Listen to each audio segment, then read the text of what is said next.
Don't. Let me decide what I'm going to speak on. Please. Let me decide what I'm going to speak on. Explain to them when they leave home. No, hold on. Let me tell them what I have to tell them. Kindly stand by. Okay? Kindly stand by. Hey, That's the I arrangement. provide shelter here. I provide food. I for these understand. guys, not you. I understand. Explain to them when they leave I home. understand. When they leave Kindly home. stand by. Now Thank you very explain much. them. So that's the plan as far as all of us moving out are concerned. Okay? So one by one we will move out everyone from every shelter.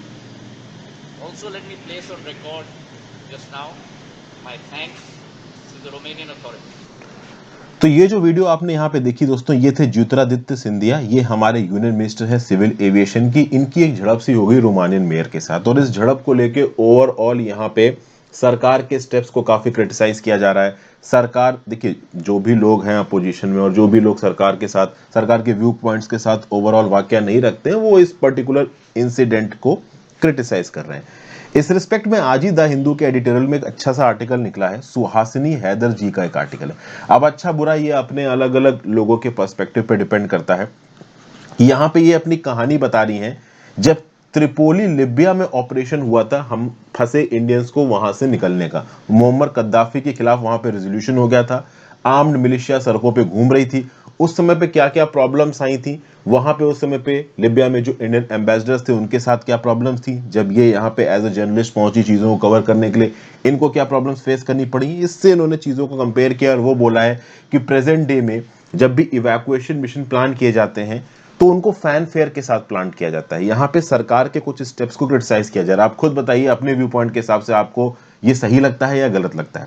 जैसे for example अभी कुछ दिन पहले ही news निकल के आई थी कि मोदी जी की सरकार ने, करंट गवर्नमेंट ने 4 यूनियन मिनिस्टर्स को डिप्लॉय किया है इवैक्यूएशन। अब देखिए अपने आप में एक बड़ा स्टेप है, ठीक है।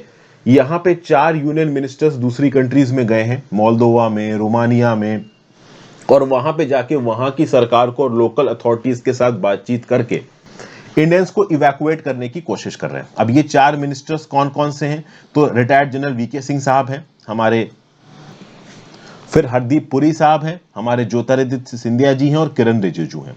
अब ये 4 के 4 मिनिस्टर्स वहां पे पहुंचे हैं, चीजों को सॉर्ट आउट करने की कोशिश कर रहे हैं। रोमानिया में यहाँ पे ज्योतिरादित्य सिंधिया जो भी स्टूडेंट्स यूक्रेन से बच के वापस पहुंचे थे उनको एड्रेस कर रहे थे, उनको प्लान्स के बारे में बता रहे थे। तो एक रोमानियन मेयर सामने आ गए और वो बोलने लगे कि आप अपनी ये सब बातें यहाँ मत बताइए, इनको ये बताइए कि कैसे आप इनको इवैक्यूएट करोगे, मैंने इनको खाना दिया है, शेल्टर दिया है। और इस बात पे वहां पे जो स्टूडेंट्स हैं वो ताली वगैरह बजाने लगे। तो इसको एक प्रकार की न्यूज यहाँ पे बना दिया गया। एक छोटा सा इंसिडेंट है, टेंस इलाकों में इस प्रकार के इंसिडेंट हो सकते हैं। ज्योतिरादित्य सिंधिया वहां पे इंडिया के रिप्रेजेंटेटिव बन के गए हैं, और नो डाउट अगर एक इंडियन मिनिस्टर किसी दूसरी कंट्री में जाता है तो वो एक डिप्लोमेटिक रिप्रेजेंटेटिव होता है, एक एलीट लेवल का डिप्लोमेटिक रिप्रेजेंटेटिव होता है। तो नो डाउट वो डिप्लोमेटिक रिप्रेजेंटेटिव लोकल लेवल पे एडमिनिस्ट्रेशन को ऊपर प्रेशर डाल सकता है कि भाई आप इंडियंस की हेल्प करो। तो रोमानिया, मोल्दोवा, इन कंट्रीज का जो बॉर्डर है यूक्रेन के साथ, वहां पे लोकल अथॉरिटीज इन मिनिस्टर्स की प्रेजेंस से हो सकता है एक एक्स्ट्रा पुश मारे इंडियंस को अपने यहां पे बुलाने के लिए। अगर इंडिया का कोई भी ऑफिशियल रिप्रेजेंटेटिव वहां पे नहीं है, वैसे तो देखिए हमारी इंडियन एम्बेसीज वहां पे पूरे जोर में है और जो लोकल लेवल पे ऑफिशियल्स है वो काम कर रहे होंगे, लेकिन एक डिप्लोमेटिक मिनिस्टर, एक यूनियन मिनिस्टर एक अलग ही लेवल का प्रेशर डाल सकता है। और मोस्ट प्रॉब्ली इसीलिए मिनिस्टर्स यहाँ पे डिप्लॉय किए गए हैं भारत सरकार के द्वारा, क्योंकि वो खुद ग्राउंड पे जाके लोगों को इवैक्यूएट करें, इस बात को इंश्योर करें। अब इस बात को लेके काफी पॉलिटिक्स हो रही है। बहुत सारे मिनिस्टर्स का बोलना है कि सरकार जुमले कर रही है, सरकार यहाँ पे जबरदस्ती की पॉलिटिक्स कर रही है, पीआर इवेंट है ये, और ट्विटर पे ये सबके ऊपर बहस शुरू हो गई है।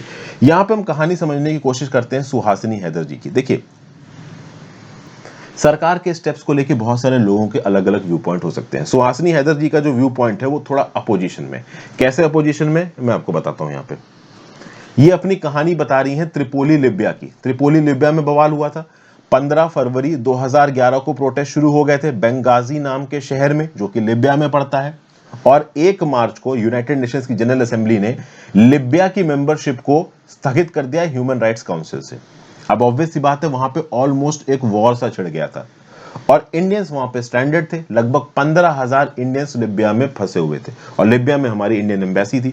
तो इस इंडियन एम्बेसी के ऊपर यह रिस्पॉन्सिबिलिटी आ गई थी कि वो इंडियंस को वहां से इवैक्यूएट करें। मुअम्मर गद्दाफी जो कि वहां का डिक्टेटर था, उसकी यहां पे सरकार थी। वॉर कभी भी छिड़ सकता था। अब ऐसे केसेस में सुहासिनी हैदर, देखिए कुछ ना कुछ तो मीडिया रिप्रेजेंटेटिव्स भेजे ही जाएंगे, तो सुहासिनी हैदर अपने कैमरामैन और लोगों के साथ भेजी गई कहां पे, त्रिपोली में। अब ये त्रिपोली में पहुंची। अब सोचिए एक ऐसा समय जब त्रिपोली से सब भाग रहे हैं, लिबिया से सब भाग रहे हैं, वहां पे एक लेडी और उसका कैमरामैन पहुंच रहा है त्रिपोली के अंदर चीजों को कवर करने के लिए। ये कहानी अपने आप में इंटरेस्टिंग होती है। तो इनकी फ्लाइट ओमान के थ्रू होते हुए त्रिपोली पहुंची।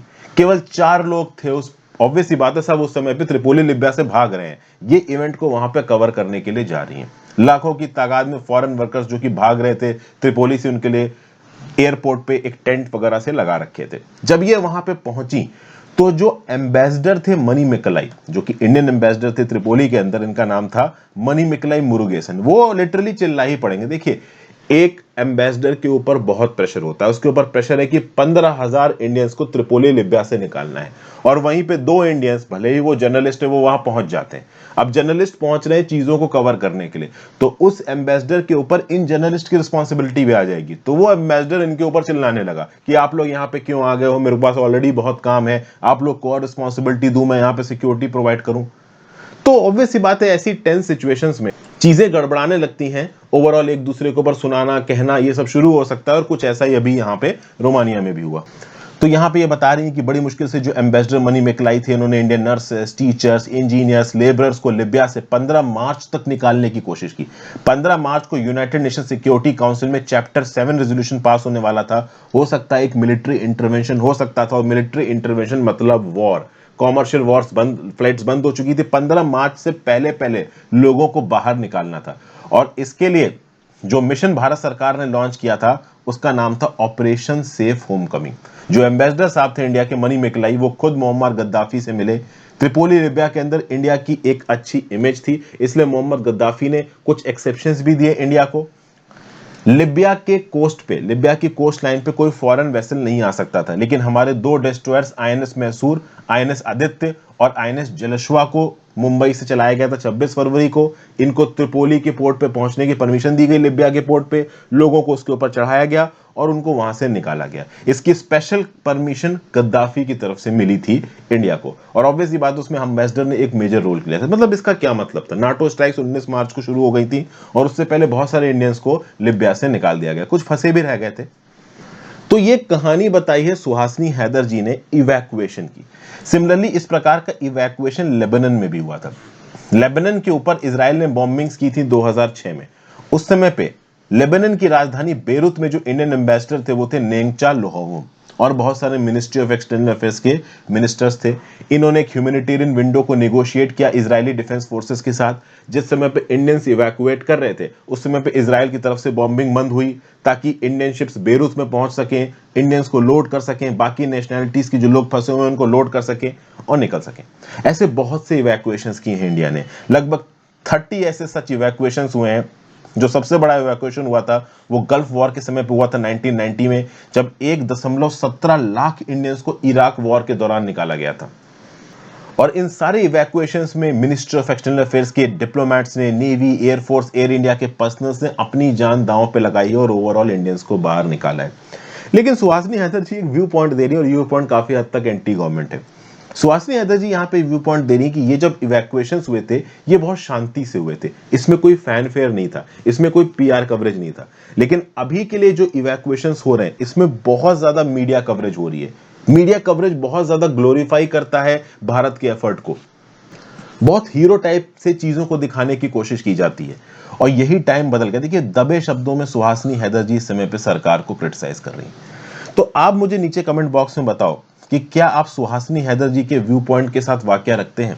क्या आपको लगता है कि सच में मीडिया अटेंशन के थ्रू बाकी कंट्रीज के ऊपर जो कि वॉर में इन्वॉल्व है ज्यादा प्रेशर पड़ेगा इंडियंस को इवैक्यूएट करने में? क्या हमारे मिनिस्टर्स को वहां भेजकर ग्राउंड लेवल पे उनको तैनात करके ज्यादा इफेक्ट पड़ेगा इवैक्यूएशन में? या फिर वैसे तो मैं बता दूं कि जो मिनिस्टर्स भेजे गए हैं वो वॉर जोन में नहीं भेजे गए, वो नेबरिंग कंट्रीज में भेजे गए जहां पे कोई वॉर नहीं हो रही है। तो ऐसे समय पे शांति में, सुमड़ी में चीजों को करना सही रहेगा, या फिर मीडिया के थ्रू एक्स्ट्रा कवरेज देना और ओवरऑल चीजों को दिखा के करना ज्यादा सही रहेगा? क्योंकि अपोजिशन सरकार के ऊपर यह इल्जाम लगा रहा है कि भाई चीजों को ग्लोरीफाई किया जा रहा है, बहुत ज्यादा अच्छी तरीके से दिखाने की कोशिश की जा रहा है। अभी के ऑपरेशन नहीं, इससे पहले भी जो ऑपरेशन हुए उनको ग्लोरीफाई किया गया, जबकि पहले की सरकारों के समय पे जो ऑपरेशन हुए थे उनको ग्लोरीफाई नहीं किया गया। तो इसमें अपना व्यू पॉइंट ना देते हुए मैं आपसे पूछना चाहता हूं कि आपका क्या व्यू पॉइंट है, नीचे कमेंट बॉक्स में लिख के बताइए। तो एक अच्छा व्यू पॉइंट था सुहासिनी हैदर जी का, इसलिए मैंने इसको अलग से डिस्कस किया। Thank you for watching friends, have a great day. पढ़ते लिखते रहिए, अपने व्यू पॉइंट नीचे कमेंट बॉक्स में जरूर देना। Good bye.